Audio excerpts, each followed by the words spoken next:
Ассалаумағалейкум құрметті достар. Бүгін мемлекеттік сатып алу порталында конкурсты ашу жолдарын көрсететін боламын. Және де конкурсты ашу барысында кейбір член комиссиялардың парольдері болмай қалады, яғни ұмытылып қалады. Оны қалай восстановление жасау керек, және де кейбір член комиссияларының кілттері бітіп қалады, сол барлығын қамтып айтып беретін боламын. Ең алдымен рабочий кабинет мои объявления кіресіздер. Міне бізде бір конкурс ашылған срогы. Соны қарау уақыты 24 ақпанға дейін деп тұр. Яғни 4-5 поставщик болса, сол барлық документтерді осы 24 ақпанға дейін қарап протокол шығаруымыз керек. Ең алдымен осыған кіреміз. Қазір количество поданных заявок біреу болып тұр. Бір поставщик қатысқан. Бізде организация питания ашатын боламыз. Доступные действия барып, посмотреть заявки батырмасын басамыз.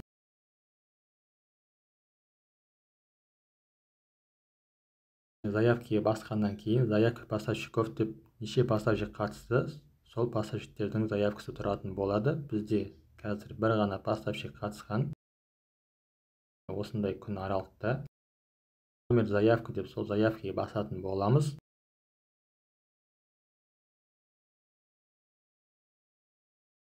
Осы жерде міне 4 вкладка, яғни окошко болады. 4-еуіне де кіріп, мұқият қарап шығыңыздар. Мен организацияның данные болғасын оларға кірмей өтіп кеттім. Документация кіресіздер. Документация бұл жерде, яғни сіздердің техникалық сипаттамада требовать еткен заттарыңыз, яғни талап еткен заттарыңызды, соны мен сондай қызмет атқарамын, соны жасаймын деп подтверждение жасаған құжаттарын тіркеді. Ең алдымен обеспечение заявка электронный кошелька, яғни олар конкурсқа қатысқан кезде конкурстың 1% суммасын салады, соны салғандығын дәлелдеп тұр, яғни портал. Жаңағыдай дополнительный файлы жұмыс істегендігі туралы опыттарын көрсетіп тұр. Акттар салған, доғырлар салған, яғни біздің квалификациялық требованияға сәйкес өзінің документтерін подтверждение жасауда, яғни анықтама дәлел ретінде салған. Осының ішінде допуск поставщиковқа барамыз. Міне бізде 5 член комиссия бар, яғни 4-еуі член комиссия, 1-еуі председатель. Осының барлығымен кіріп, біздер голосовать ететін боламыз. Голосовать еткенде егер документтері сіздердің талаптарыңызға сәйкес келетін болса, допущен қоясыздар, сәйкес келмейтін болса, не допущен қоясыздар. Және де не допущен болған кезде техникалық сипаттама бойынша ма, квалификациялық требование бойынша ма қай жерге отказы жазатын боласыздар. Біздер қазір міне бірінші директормен кіріп көрейік. Доступный действия, посмотреть заявкаға кіресіздер. Директормен дәл солай. Осы жерге заявкаға кіресіз.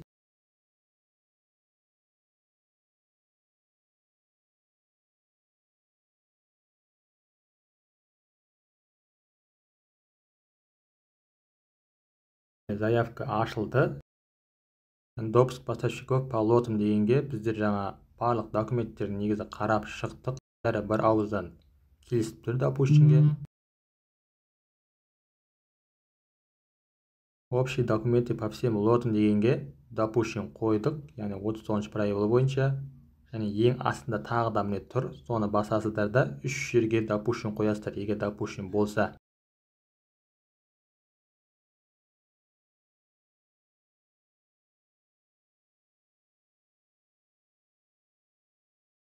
Және отказ жасағанда қай жерде қалай қате кеткендігі нақтылап жазып жібересіздер. Соответственно, нашим требованиям осындай деп жазып қоясыз. Біздерде допущен болып тұр. Міне қарасаңыздар, біреуі за, против ешкім жоқ, не проголосовало, 4-еу болып тұр. Жаңа бізде 5-еу болдық.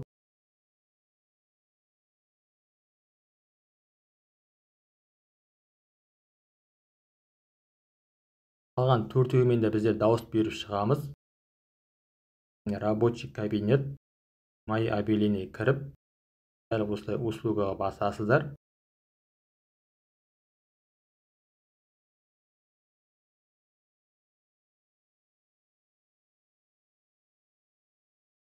изменить данные представителя өзгертуге болады, изменить комиссияны да өзгертуге болады, бірақ мен көп жағдайда итог шыққаннан кейін өзгертпеймін. Кейбір қызметкерлер жұмыстан шығып кеткен жағдайда өзгертуге болады, басқа да бір жағдайлар болған кезде де өзгертуге болады. Мен желательно өзгертпеуге тырысамын. Бізде барлығы сол қызметкерлер жұмыс орнында.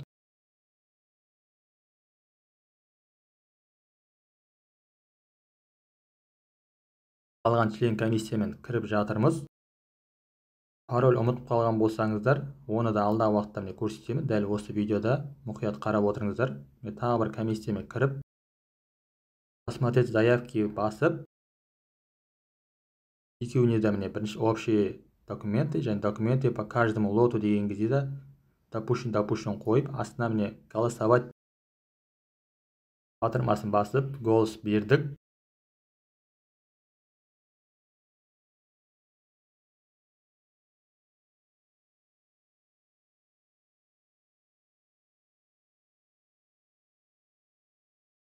Тағы да член комиссияларының бірімен кіріп жатырмын. Енді қалай кіргендігін көрсетпей қояйын. Оны білесіздер.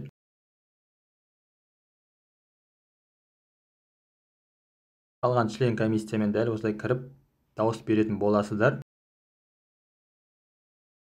Каждыймен кіріп, ерінбей осылай дауыс бересіздер. Сол себептен мен каждыйын видеоны көрсетіп жатырмын, каждыймен кіргендігін туралы. Міне тағы да бір бізде член комиссия бар. Яғни біздер оны объявление берген кезде ол кісіні енгіздік, бірақ оның паролін ұмытып қалдық біздер. Ол кісінде бұрын ИП болған ба, өзі де білмейді паролін. Бірнеше парольдер теріп көрдік, 4 рет тердік, қате болды. 4 рет тергеннен кейін ол блокқа түсіп қалады, сол себепті көп қинамай были пароль бассаңыздар, сол кісінің электрондық почтасына міне мынандай кілт келетін болады. Егер сіз сол кісі болсаңыз, осы ссылкаға өтіңіз деп тұр. Сол ссылканы басамыз. Желательно госсуакпен кіріп отырған жеріңізден істеген дұрыс. Ол кісі үйінде басқа мекемеде болып басса, бұл ссылка басқаша ашылып кетуі мүмкін. Жаңа біздер кіре алмай қалдық қой сол жерден, сол браузермен кіру керек. Міне сөйтіп бізге новый пароль келді электронды почтаға. Оны енгіздік. Өзіңіз қалаған парольге де өзгертіп қоюға болады. Бұл кісімен де біздер голос бердік, допущен қылдық. Отозвать голос деуге де болады, қайтадан дауыс беруге болады. Одан кейін міне секретармен кірген кезде 4-еуі за деп голос берген, біреуі голос бермеген. Яғни мына жерде бізде білім басқармасынан, басқа да жоғарғы өкілетті органдардан член комиссиялар болады, ата-ана тарапынан. Олар әлі қол қойған жоқ. Ол кісілерге хабарласып айтасыздар, қол қойса қол қояды, қол қоймаса осы 4-еуімен завершить голосование басасыздар. Желательно қол қойдырып алған дұрыс. Секретармен кіріп, завершить голосование басасыздар. Завершен болды. Бұл жерде енді басқа поставщик қазір көрсетейін. Возобновить голосование қателесіп кетсеңіздер, қайтадан возобновить голосование басып, қайтадан дауыс беруге болады. Вернуться к объявлению дейсіздер.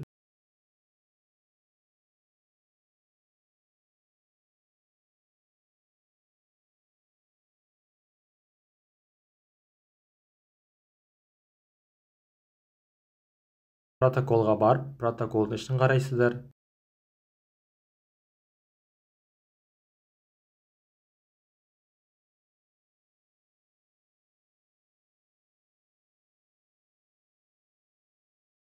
Протоколға барлығымен қол қойып шыққаннан кейін сформировать протокол деп басасыздар. Протокол сформирован болады. Протоколды ашып, осыған каждый поставщикпен, каждый член комиссиямен қол қоятын боласыздар. Секретармен, член комиссиямен, председательмен барлығымен қол қоясыз. Қол қойып болғаннан кейін доступный действиеге қайтадан ораламыз. опубликовать протокол итогов батырмасын басамыз. Ол кезде протокол итог шығатын болады.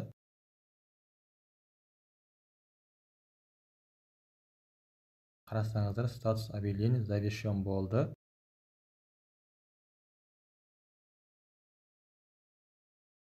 Протоколға қарап, протокол итог шығарып алуға болады.